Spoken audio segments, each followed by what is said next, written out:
What a week it's been in politics, and today we have a special segment we are debuting on the beat. Fallback Friday. Now this should be really good, unless it's really bad, but telling someone to fall back means they need to take a breath or chill out or even rethink their choices, which we all do need to do sometimes. And we have a very good panel to tell us who they think needs to fall back. Comedian Chuck Nice, The Nation's Joan Walsh, and in Los Angeles, author Amy DuBois-Barnett, former editor-in-chief of Ebony magazine. Chuck, we're about to do this. Okay, sounds good. You're here for our maiden voyage. Yes, yes. Let's skip the music. We'll do the music. I feel like I'm about to solve a crime right now. Chuck, you've been watching the news. Who needs to fall back? Well, I got to tell you, this I had to go with the DOJ. Finally, someone is addressing the pressing issue of white people being discriminated against by Ivy League schools. This is big. And this is huge. I am so happy that this has finally come to the fore the way it should be, because whenever I walk on an Ivy League campus, I always say to myself, where are the white people?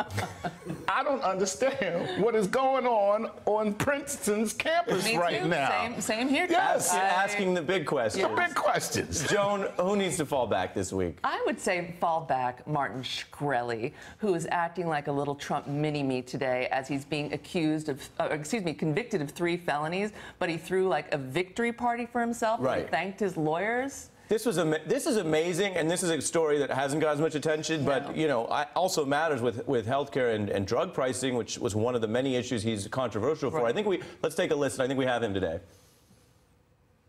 This was a witch hunt of epic proportions, and maybe they found 1 or 2 broomsticks, but at the end of the day, we've been acquitted of the most important charges in this case, and I'm delighted to report that.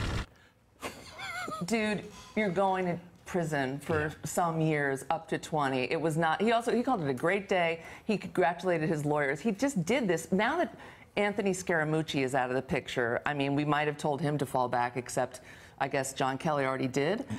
I think John Kelly did tell him to fall back. He's stepped into the Trump mini-me role. He did a total Trump where he's both congratulatory to himself, but also super defensive, and it's a witch hunt. So fall back. Right, and it's the weird thing in the culture of the language that he even says witch hunt. Amy, what's your pick?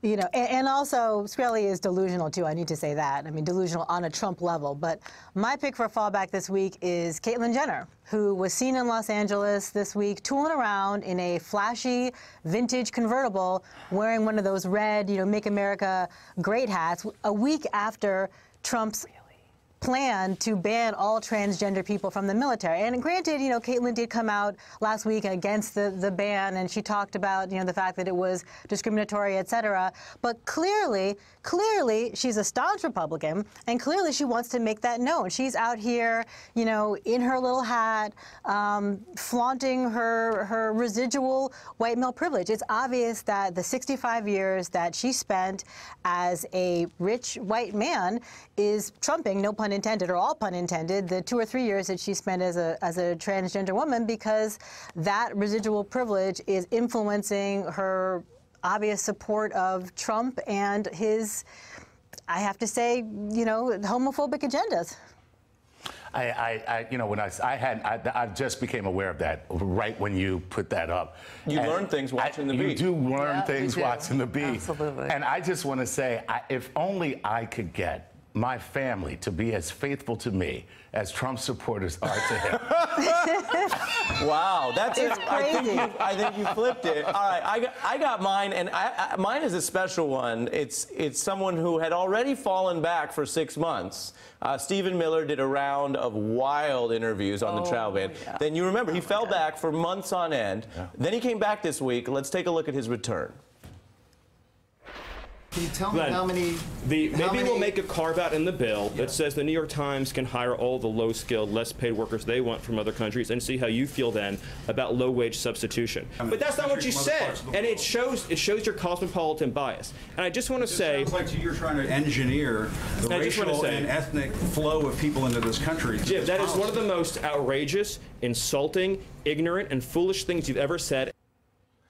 Stephen Miller, Joan Walsh is back. I think he needs to fall back. And it was interesting. The tell I noticed was at the end of that, there were a couple exchanges like that. And then at the end, he did the thing that you do at the end of like a really rough wedding toast, where like it was so bad to not acknowledge it would be worse. And so he looks at Sarah Huckabee Sanders and he's like, well, this went as planned. Yeah. Ha ha ha. I work in the White House. Bye. Hey there, I'm Chris Hayes from MSNBC. Thanks for watching MSNBC on YouTube. If you want to keep up to date with the videos we're putting out, you can click subscribe just below me or click over on this list to see lots of other great videos.